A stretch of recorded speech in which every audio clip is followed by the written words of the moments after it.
പെരുകുന്ന പള്ളികളും വിഫലമാകുന്ന ദാനധർമ്മങ്ങളും. പള്ളികൾ അള്ളാഹുവിൻ്റെ ഭവനങ്ങളാണ്, മുസ്ലിംകളുടെ സാംസ്കാരിക കേന്ദ്രങ്ങളാണ്. പക്ഷേ അത്യാവശ്യ സ്ഥലങ്ങളിൽ ആവശ്യമായ രീതികളിൽ മാത്രമേ അവ നിർമ്മിക്കാൻ പാടുള്ളൂ. കാരണം അള്ളാഹു പറയുന്നത് ഇപ്രകാരമാണ്: അമിതം പ്രവർത്തിക്കുന്നവരെ അള്ളാഹു ഇഷ്ടപ്പെടുന്നില്ല. അനാവശ്യമായ രൂപഭാവങ്ങളോ അലങ്കാരങ്ങളോ അവയിൽ പാടില്ല.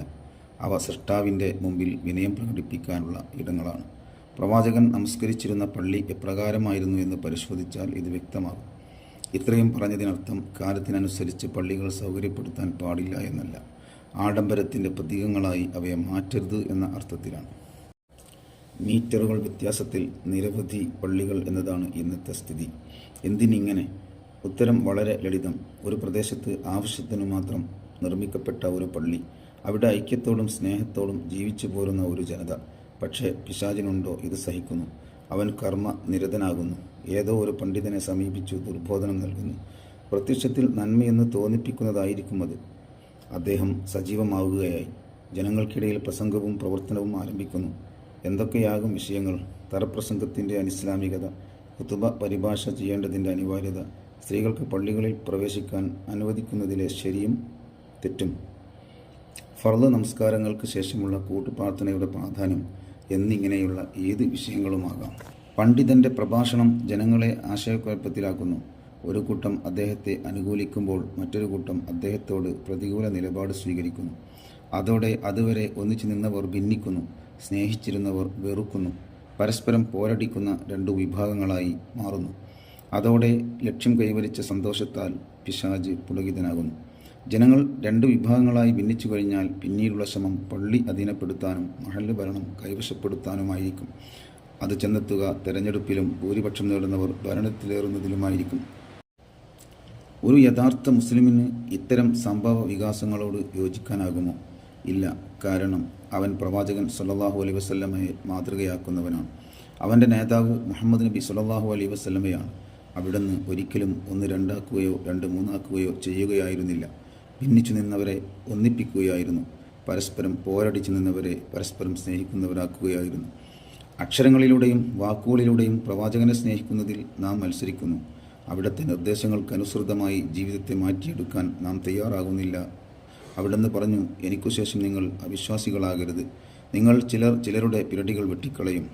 മറ്റൊരിക്കൽ പ്രവാചകൻ പറഞ്ഞു: രണ്ട് വിശ്വാസികൾ അവരുടെ വാളുകൊണ്ട് പരസ്പരം ഏറ്റുമുട്ടിയാൽ കൊല്ലുന്നവനും കൊല്ലപ്പെടുന്നവനും നരകത്തിലാണ്. എന്നാൽ ഇന്ന് സംഭവിക്കുന്നതോ? പരസ്പരം ചേരിതിരിഞ്ഞു നാം ഏറ്റുമുട്ടുന്നു. പള്ളി അങ്കണങ്ങളെപ്പോലും നാം രക്തക്കളങ്ങളാക്കുന്നു. നിസ്സാര കാര്യങ്ങൾക്ക് വേണ്ടി ഭിന്നിപ്പുണ്ടാക്കി സംഘടനകൾക്ക് രൂപം നൽകുക വഴി മുസ്ലിം ഉമ്മത്തിന് നാം ഉണ്ടാക്കുന്ന കഷ്ടനഷ്ടങ്ങൾ എത്രയാണ്! പ്രകൃതിക്കു നാം വരുത്തുന്ന കെടുതികൾ എത്രയാണ്! ഓരോ പിളർപ്പ് ജന്മമെടുക്കുമ്പോഴും ഒരേ പ്രദേശത്ത് പുതിയ പള്ളികൾ, പുതിയ മതസ്ഥാപനങ്ങൾ, പുതിയ സമ്മേളനങ്ങൾ, പുതിയ ഓഫീസുകൾ, പുതിയ പ്രസംഗ പരമ്പരകൾ എന്നിവയെല്ലാം ഉണ്ടാകുന്നു. ഇതിനെല്ലാം വേണ്ട അധ്വാനം, സമ്പത്ത്, സമയം എന്നിവയെല്ലാം വാസ്തവത്തിൽ അനാവശ്യ ഗണത്തിലല്ലേ ഉൾപ്പെടുന്നത്? ഇവയ്ക്കെല്ലാം അള്ളാഹു പ്രതിഫലം നൽകുമോ? അനുകൂലിക്കുന്നവർ മനസ്സമാധാനത്തിനു വേണ്ടി അതേയെന്ന് പറഞ്ഞേക്കാം. വാസ്തവത്തിൽ ലഭിക്കുമെന്ന് പറയാനൊക്കില്ല. കാരണം കടലിൽ നിന്ന് വുളൂ ചെയ്യുകയാണെങ്കിൽ പോലും അമിതജലം ഉപയോഗിക്കരുത് എന്ന് പഠിപ്പിച്ച പ്രവാചകന്റെ അനുയായികളാണ് നാം. ധാരാളിത്തം അള്ളാഹു ഇഷ്ടപ്പെടുകയില്ല എന്ന് പഠിപ്പിച്ച വിശുദ്ധ ഖുർആനിൻ്റെ വക്താക്കളാണ് നാം. ഓരോ പിളർപ്പും ദരിദ്രരെ കൂടുതൽ ദരിദ്രരും പാവപ്പെട്ടവരെ കൂടുതൽ പാവപ്പെട്ടവരുമാക്കുന്നുണ്ടെന്ന വസ്തുത നാം മനസ്സിലാക്കുന്നില്ല.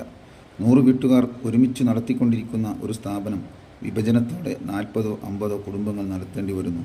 വീണ്ടും പിളരുമ്പോൾ 10 20 കുടുംബങ്ങൾ നടത്തേണ്ടി വരുന്നു. യാഥാർത്ഥ്യം തിരിച്ചറിയാൻ കഴിയാത്ത അല്ലെങ്കിൽ ശ്രമിക്കാത്ത സാധാരണക്കാർ പ്രതിഫലം പ്രതീക്ഷിച്ച് സ്വന്തം ആവശ്യങ്ങൾ മാറ്റിവെച്ച് ഇത്തരം സംരംഭങ്ങൾക്ക് അകമഴിഞ്ഞ് സഹായിക്കുന്നു. അതോടെ അവരുടെ കഷ്ടപ്പാടും ദാരിദ്ര്യവും അധികരിക്കുന്നു. എന്നാൽ ഓരോ പിളർപ്പിനും നേതൃത്വം നൽകുന്നവരുടെ അവസ്ഥ മറിച്ചാണ്.